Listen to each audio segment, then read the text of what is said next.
Let's talk about this resolution that just passed for the franchise, giving the franchise to 16-year-olds. So giving the vote to 16-year-olds. It was hotly debated. You spoke in favor of it. So you had the winning argument. What was your argument?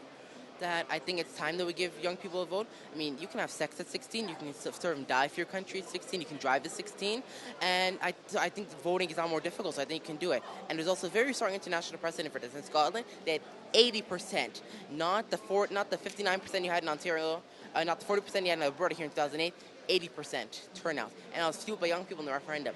And it's going to carry over to the Scottish elections today and coming up soon on May 5th. There's international precedent for it, and I do think that young people should have their voice table. It's taxation or representation as well, and I think it's fair for us too, if we're getting taxed by the government, we should have a voice in the policies of the government. Okay. Now you made the opposite argument, or you made the argument opposing it. What was your argument? Yes, although I agree with many things that Amin has said, I'm an educator. I've taught children from from 5-year-olds to doctoral students in university. And unfortunately, I find people in Canada, we're really lacking in political acumen, and it takes a long time to develop that political acumen. One of the arguers today said he or she was in favor of having far more education in the schools and better education. That part of it I would support. But as it is now, I think civics is very poorly taught in schools. Many homes are not politically active. But I'm really thinking about my granddaughter, who is one of the most politically active young women I've known. And she's making choices on the resolutions today. And she finds this very difficult.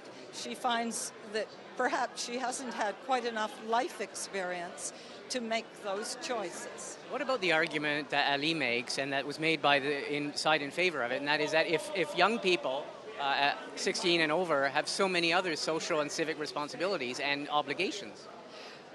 I don't think they quite have so many obligations. The point was made that things like driving and drinking and having sex and drinking, having sex, we can do that at 12, but do we lower the age to 12 for voting? Maybe we will eventually. I think eventually we can do this very well. Whether the time is at present, I don't know. Okay, well, that's probably the last question to you, Ali. Your argument won the day. The resolution is passed. Do you think this will ever get to, we'll ever see this actually enacted? Well, Don Davies has a resolution in Parliament right now, a Parliament member's bill to do this. I think it's possible that if you see a very democratic reform-oriented government come to office, especially if we change the system, we have a future coalition under PR, say if we have electoral reform, you may very well see parties that stand for, it'll be the Greens or the NDP form an integral part of this coalition. And I think you could see this happen.